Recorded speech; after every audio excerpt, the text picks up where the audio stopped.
Today, we're going to talk about a trade that'll probably not happen, but it would be a lot of fun if it did. Manny Machado getting traded for Pete Alonso. We have a Locked On crossover today. I'm Ryan Finkelstein, host of Locked On Mets. I got Javier here, host of Locked On Padres. We're going to be discussing a trade that won't happen, but hey, it's the middle of January and nothing else is going on. So let's do a little fun MLB The Show type off-season episode. Before we get into it, though, today's episode is brought to you by Game Time. Download the Game Time app, create an account, use the code Locked On for $20 off your first purchase. All right, Javi, I'm going to pitch it to you. I'm going to lay it all out. Do it, man. Do it. This is a crazy idea. I'm all for it. Let's do it. Okay. Manny Machado's making a lot of money. He is. The Padres kind of broke. Somewhat, yes. Yeah. Clearing money's good. That's why they made the trade for Juan Soto. You got to clear out those books, and this would be clearing a long-term contract off the books. Here's why the San Diego Padres should do this trade. Here's why the fit makes sense.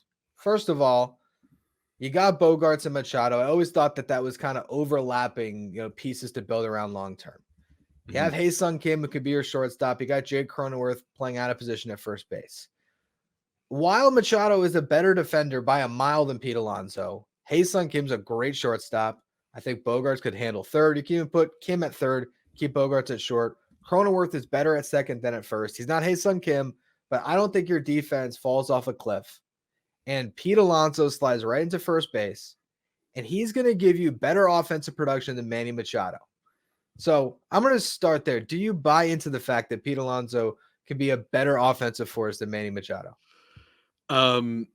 Firstly, I want to just say before the Padres fans get mad at me and potentially you, it's Ha-Seong Kim, just to pronounce it correctly. It's totally fine. He's not on your team. I get it. But I'll stick with Kim for the rest of the episode and not screw that up again. That's fine.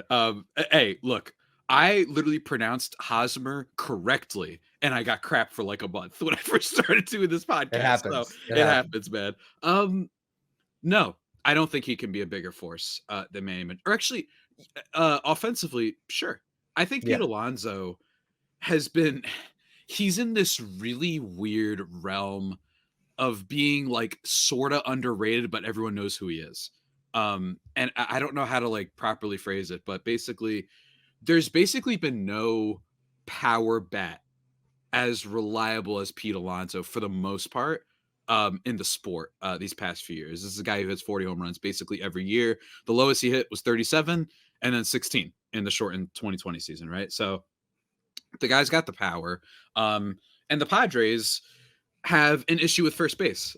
They've had an issue with first base since basically, dare I say, before like 2014. They've had a problem at first base. Basically, I would say after they had traded Adrian Gonzalez back in the day. That's basically what it has felt like. Eric Hosmer obviously being a problem, and then lately Jake Cronenworth. And I think that the pluses here, I mean, you would get a lot of money off the books, like you said. This is a really beefy, chunky boy contract that the Padres handed out. Some might even say prematurely to the 2023 season. And yeah, I mean, on the surface, from an MLB The Show perspective, as you mentioned before, which I think is a great way to explain it, this is definitely the type of offers you get. Like I've been playing, unfortunately, because I've been forced by my so-called friends to play Madden lately. That you could like put something on the buck and press get offers. It's the most entertaining thing in the world. If anyone's ever bored, it's so fun. It's like I'm getting offered like T. Higgins for and like everybody else, right? Like, so that's a lot of fun. But I think that with this trade also, I will object slightly to the Padres broke thing. And that's just something I always do because I think that they're broke for this offseason. I think the loan thing has been a little bit blown out of proportion. I think the idea that they're the only team ever that has ever taken out a loan is a little ridiculous. Sure, some of the other teams that have taken out loans haven't been as, historically just not as big, for lack of a better term, as the Padres, right? So I get that and being like, well, the poor team is in money trouble, so that must be different. But it's like the Rangers, the Dodgers, I'm fairly certain the Mets at one point.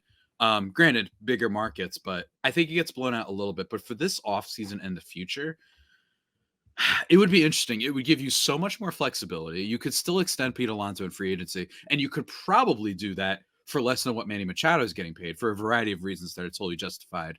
Manny's earning and has earned his paycheck.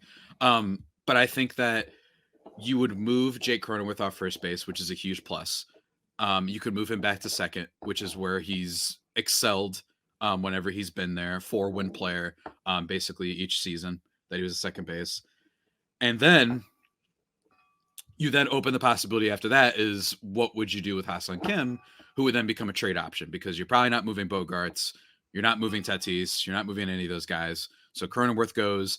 If you want to trade Cronenworth, good luck, but no one's taking him, right? He's the new Eric Hosmer. I don't know if you've been following this, but it's hilarious to me that everyone's like, don't trade Kim, trade Cronenworth. It's like, yeah, okay. And I wish Bryce Harper was on the team at first base, right? So I just don't think that's going to happen. It's very similar to the Hosmer situation. So you get some value back at first base, obviously. This is a guy who's going to hit you probably 40 home runs and not at the cost of your hitting skills. It's not like this is a dude who's, Chris Carter, if you remember him from the Astros, right? Like home runs and that was it. This is a guy who basically every year, 270, 260 batting average, 350, 340 on base the past 2 seasons. This year was a little bit down, but same thing for the rest of the Mets, 121 WRC plus. So you get that. And you could get some value from Cronenworth at second base. As a dream fantasy trade, yeah, it makes sense. The problem is that you're giving up Manny Machado, and that's why this thing gets completely blown up apart, despite the fact that I know the Mets, and especially yourself, have been looking for a third baseman since I'm pretty sure, like, the Obama administration, right? Like, that's what it feels like. Like, that's how long it feels like David Wright has been retired. Yeah, David Wright for sure. I just said it to kind of put a bow on the Padres side of it. To me, what this would do, you're trying to flush last season if you're San Diego, and to change up the pieces. And obviously, pulling Juan Soto out of the equation for pitching was what they had to do based on him being an expiring contract. But a move like this would give you a different offense, one that has more power. It also changes the dynamics of that clubhouse. And just to kind of illustrate how much better Pete can be offensively than Machado, since 2019, Pete leads Major League Baseball in home runs and RBIs. 192 home runs, 498 RBIs. Mm-hmm. His OPS since then is 870. Machado's is 839. Last year, Pete had 46 home runs. Machado had 30. Pete drove in 118 runs. Machado 91. And despite the Padres struggles, I still think that was a much better offense than the Mets last year. So you could just see the type of run-producing force that Pete is in the middle of that lineup. Yes, there is the long-term concerns and implications. You lose Machado. We'll get to that a little bit throughout the show, especially as that relates to him coming to the Mets. But what I think it does is, like you said, it gives you so much more flexibility. I never got building around Bogarts and Machado and Tatis, having 3 guys making that much money. Now it's 2. I don't think you can trade Bogarts right now, but I think you could trade Machado. And I wouldn't either. I still believe. Okay. Yeah, and I believe. I mean, look, even in a Don't down, say it with that tone. How dare you? I still believe in Xander Bogaerts. I'll take that with me. Okay. No problem. I believe in him not on an 11-year deal, but yes. Oh yeah. Okay, yeah, sure. Okay. Just like I'm hesitant on a Machado on an 11-year deal. The other aspect of this too, it's like you said, you could also extend Pete once you got him into free agency, but also if you're just looking at like a straight trade value perspective, not only are you getting off the contract and you're picking up a year of Alonso, but you also then have the rights to Alonso in free agency, which means you're sort of trading for Alonso plus the comp picks if he did walk. So I do think that the Padres would be getting a lot in this trade. There's reasons why they won't do it, and we'll close the show there. But it's a fun hypothetical scenario with Pete Alonso and Fernando Tatis in the middle of that lineup. Man, I mean, it's a lot of fun. Like home run palooza, especially for a team that has been really on and off with home runs. Like they just decide what years, you know what I mean? Like the thing with Manny Machado has also been just, he's always going to be a good player, but there are years where you're like, where's the MVP for him, right? Where's the consistency of who a player that a lot of people on Padres Twitter hate because he gets more praise than him. Where's the consistency of a Nolan Arenado? I know Arenado wasn't as good last year, finally. God. But like, still, like Arenado has always been there. And he's a Coors merchant, whatever. He still did good with the Cardinals and nearly won an MVP 2 years ago. Instead, it was stolen from Machado, obviously, give it to Goldschmidt. But I still think that Machado does have that inconsistency thing. And I don't want to speculate. I just talked about this on my show about locker room, clubhouse stuff, just because I think it's really hard to tell what the heck is going on. I frankly think it's an AJ Preller thing more than a single player or even a few player thing. But heck, first base, man, it's been a struggle for a long time. And I think that what would be interesting as well, it does depend on what your prospect situation is. Do you have someone that you're confident potentially come up and play third base? Or would you just move Ha-Seong Kim there? Or do you trade Ha-Seong Kim? It opens up a lot of possibilities. And I think that it's a lot more, you just feel a lot more comfortable being like, all right, yeah, Bogarts, Tatis, those are long term, but it's only two now, right? So you just get to worry about like those are our two anchors for better or worse, in my opinion, for the better. And then you could just go from there and then start building around the team, similar to what they've been doing this offseason. So from that perspective, I do get it, man.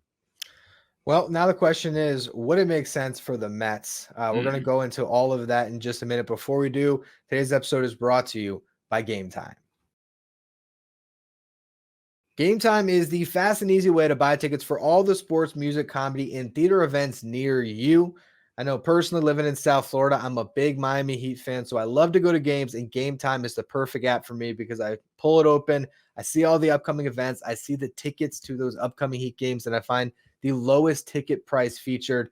That's how I can get the best seats possible at the best price. Game Time is the only ticketing app that gives you complete peace of mind with your purchase. You can see the view from your seat before you arrive, so you know exactly what to expect when you get there.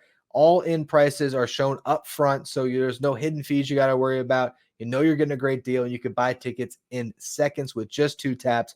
Game Time has deals on tickets right up to the start of the event and even an hour after it starts. It is the place to go for last-minute tickets. You can take the guesswork out of buying tickets with Game Time. Download the Game Time app. Create an account. Use the code Locked On for $20 off your first purchase. Terms apply. Again, create an account. Redeem the code with Locked On. That's spelled LOCKEDON for $20 off. Download Game Time today. Last minute tickets. Lowest price guaranteed. Now we get to the Mets' perspective on this trade. Why would the Mets do this? Why would they give up Pete Alonso for Manny Machado? First off, Pete's an pending free agent, so you're getting that contract certainty. And while there's still a lot of money on that deal, I actually did write an article about this for Just Baseball. Great site, right, Javi? Oh, I would argue it's the best site, frankly. Yeah, we're not biased at all. No. There's 9 years and $279 million owed to Machado after the 2024 season. So if you look at that from a Padres perspective, getting Alonso, if you were to re-sign him, you could sign him for less than that. Even from a Mets perspective, you could re-sign Alonso for less than 9 years, 280 essentially. But it's position that we're looking at here. And the Mets, like you mentioned before, have not had a third baseman since, David Wright messed up his back and his neck. They need a third baseman long term. They're going into this season hoping Brett Beatty can be that guy, but he's coming off a terrible season. They have Mark Vientos who can be at third base, but guess what? He profiles a lot better as a first baseman. So if you were to make a deal like this, you take that question mark at third, you slide it over to first, which is a much easier position to fill. You now have Vientos and Beatty as legitimate possibilities to start there. They have a guy like DJ Stewart, who's a veteran outfielder that could probably play some first if you wanted him to. So there's just more options to fill that position. And you're basically building this team under the vision that Manny Machado and Francisco Lindor are your staples long-term on the left side of that infield, which would just be amazing defense. I think Mets fans would get frustrated with those two offensively because of the inconsistencies. But if you're just looking at WAR, like those two guys to build around, you're pretty much guaranteed like a 10 WAR between the two of them every single year. I think that's how you can really build a long-term winner with the Mets. What do you think about Machado in a Mets uniform? First of all, it disgusts me. Just the mere thought of that image without the yellow and gold. It's just gross. I will say, man, that's a fun quarter infield Yeah. with Lindor and him. Basically, no hits getting by there, which would be a lot of fun, and it would put you guys in a similar situation with us, where it's like just two super highly priced infielders playing right next to each other, and I think that you would have a great defensive team. I think Machado in New York would be kind of funny. I Yeah. just think that he would be. I think his swagger actually lends itself somewhat well to Citi Field and the Mets fan base.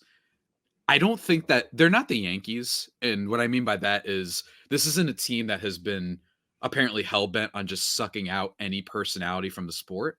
But the Mets still, like, having that would make them like a really, like, resplendent's not the right word, but a very just out there team. I mean, Lindor obviously can be very cocky sometimes, and we love him for it. And Manny Machado, you'll see it in at bats sometimes. If you whiz one right by him, he'll be like, okay, okay. I think that would actually play pretty well in New York, assuming he plays well. Obviously, if Yeah. you don't play well, I don't know how that's going to go. But I think that for the Mets, it'd be interesting. I think that another issue here is just, like, what happened to the team in New York? I mean, you could frankly say that for both teams. I think that, and I've been on the record saying this. I really do think, and I know I'm biased, whatever. I don't care. I think it was awful for baseball that both the Mets and the Padres were as bad as they were last year. Yeah. I do not think it sets a good precedent for teams that spent a lot and actually cared, for them to flop that bad. In the Mets case, losing out a playoff spot to teams like the Marlins and frankly the Brewers. I know that they were a division leader, but give me a break. Padres losing out to the Diamondbacks and Marlins as well.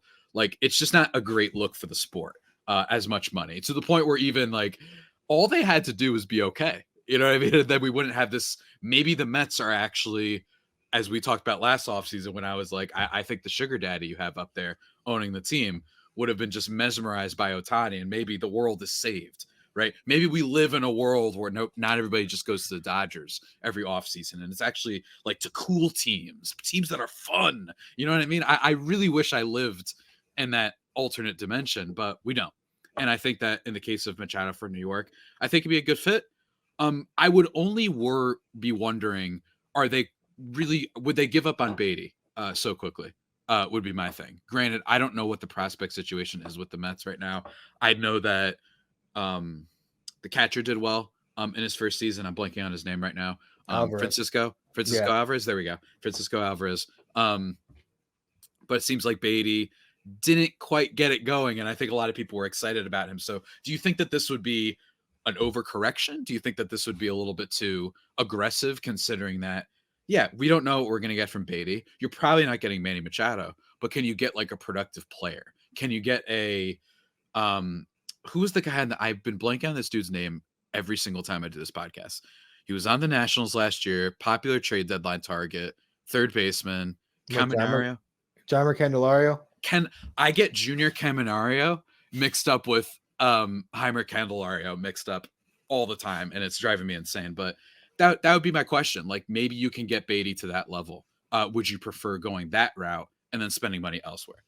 Yeah, I think, as we'll kind of get into the final segment about why it won't happen, it's kind of the love affair that each team's fan base has with these star players, right? It'd be True. the fact that you get to keep Pete Alonso, who Mets fans love, and then you hope that Brett Beatty can be something. And, I think what really hurt the Mets this offseason is Ronnie Mauricio tore his ACL in the Dominican Winter League, because that gave you two potential guys that could hold down third base that there was upside with. And Beatty had such a rough season. I'm one of the few that still believes in him because he was a top prospect for a reason. He had a horrible year, but it was a horrible team to be on last year. Yeah. I think that really weighed on him, like mentally. I just think he sort of crumbled, but I don't think that means the guy's career is shot.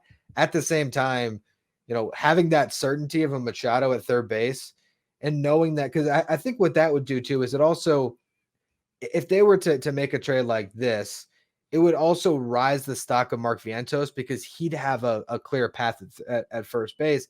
And Beatty hasn't played first, but even when he was an early prospect, it was like, can he stick at third or will he be moved to first? So I think you just transition that conversation where you're questioning the glove and the bat with these guys at third base. And all of a sudden it's like, all right, you can hold your own at first. Which one of you is going to hit?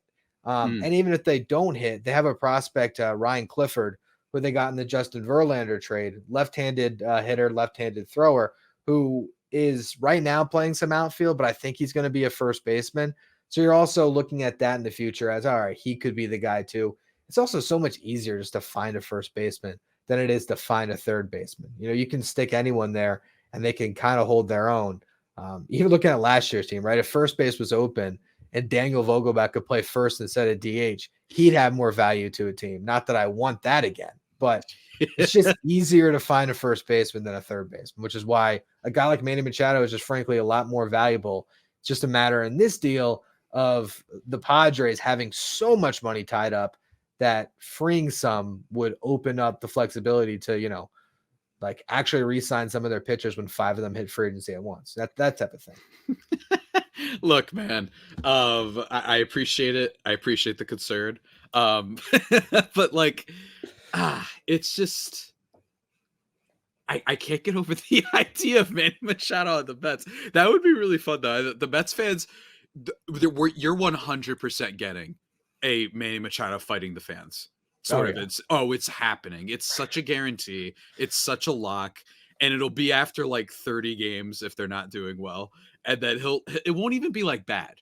I'm not saying fighting fans like literally, like I'm not saying he's Anthony Rendon or anything like that. I'm saying like you'll get like why don't you play? type of comment. Like that's a lock. And I think that just for content, it would be fantastic. I really do. But yeah, again, what these players mean to both teams, I think is just so important and such a big aspect of this. I mean, Pete Alonso, dare I say, one of the coolest Mets, outside my boy Lindor, of course, just hitting to Mob Deep, winning the home run derby is like the coolest thing I've ever seen. And with Machado, when he's on, the guy's cool. You know what I mean? Like he's wearing the shades. He's got like a really sort of a California vibe to him in a lot of ways. Like, does it seem like that type of party guy? You know what I mean? It seems like he's a lot more chilled and wants to kick back on the beach and have a glass of wine or something like that. I feel like that's what the kind of difference between these two are. While Pete is just this like silly boy, dare I say, that I think would be really great. I do think that it would be a lot of fun for both teams in terms of the personality factor, just seeing that type of vibe in the clubhouse. And it could potentially replace the silliness of, say, Blake Snell, who the Padres may be losing this offseason. Well, I think we should do to close out the show here is to explain a little more why it won't happen, which we've already gotten into, but also sort of look at the future for both of these guys with their respective teams and how they build around these guys, or if they build around these guys as it relates to the Mets and Alonso. We'll get to that in a minute. First, though, today's episode is brought to you by FanDuel. The NFL season has wrapped up. We're in full-on playoff mode. If you want to get in on the action with FanDuel, you should. It's America's #1 sportsbook. Right now, new customers get $150 in bonus bets guaranteed when you place a $5 bet. It's $150 in bonus bets, win or lose.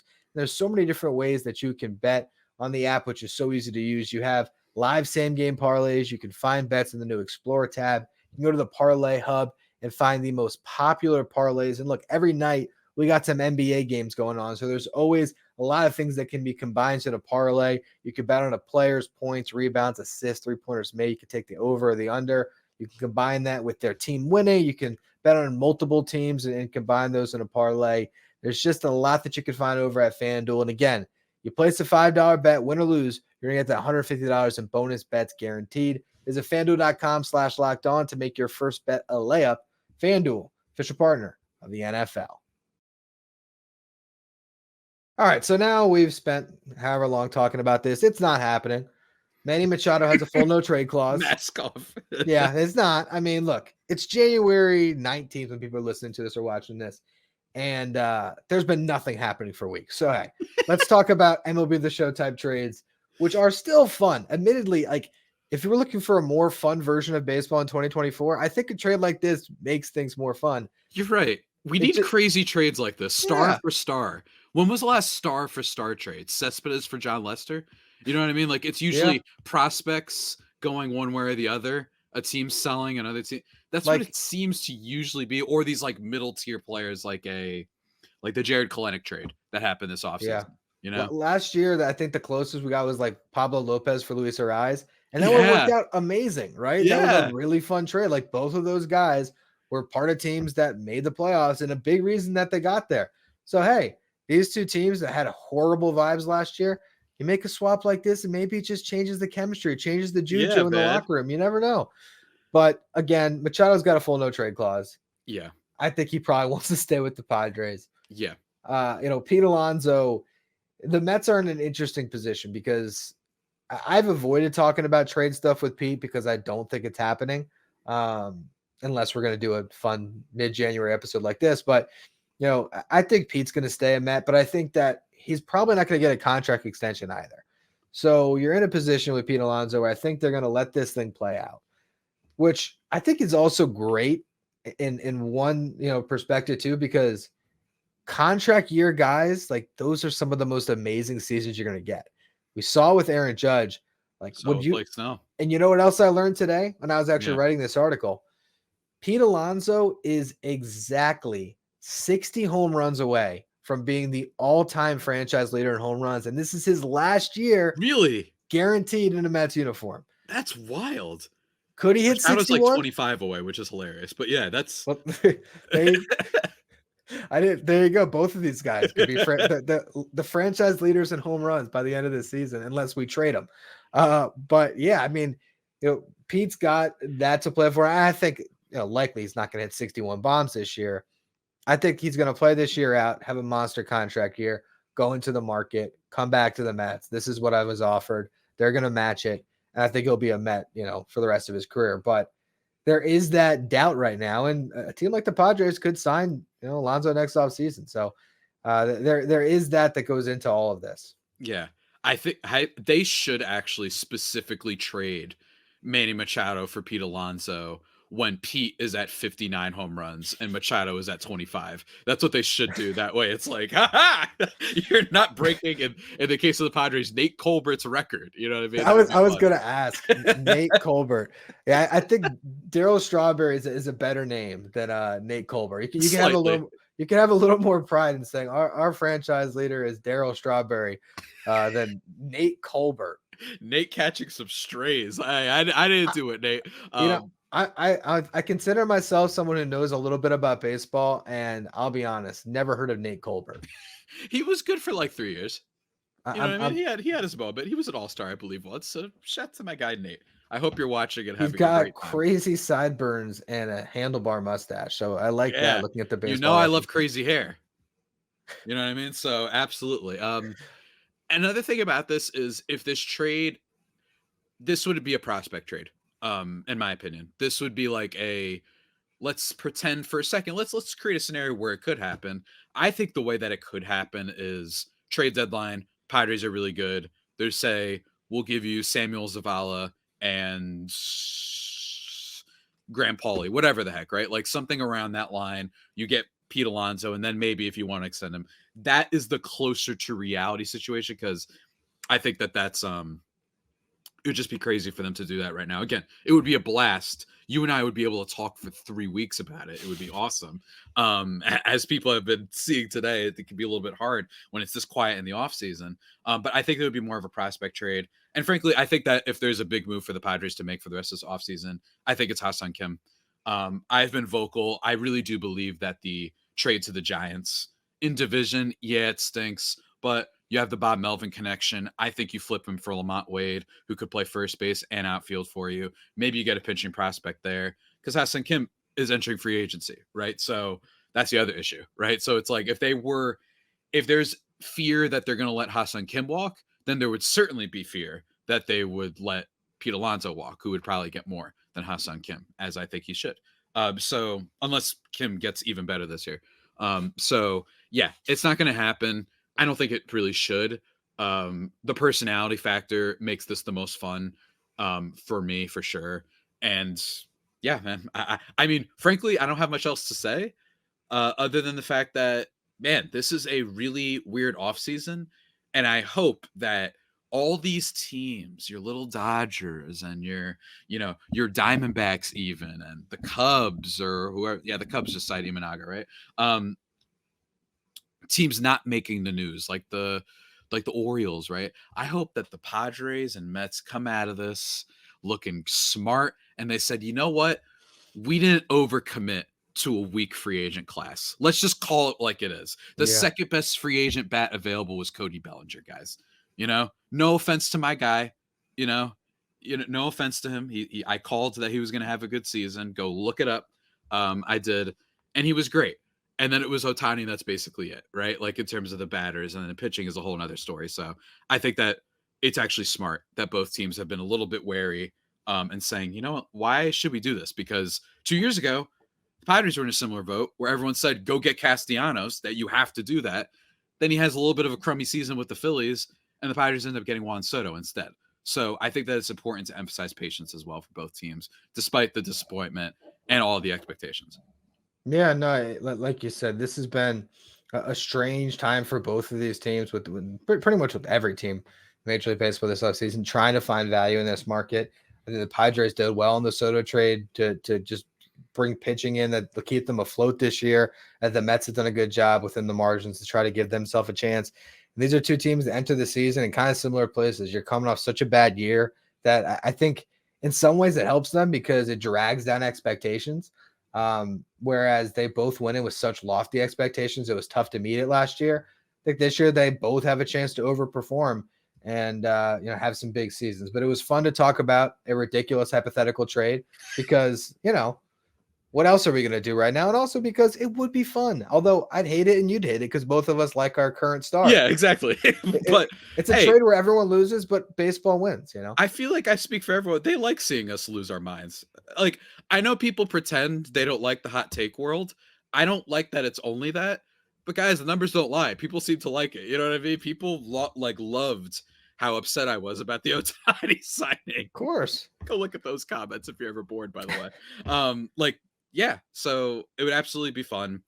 But for all the roster reasons that I explained, for the salary reasons, for all of that and above, not going to happen.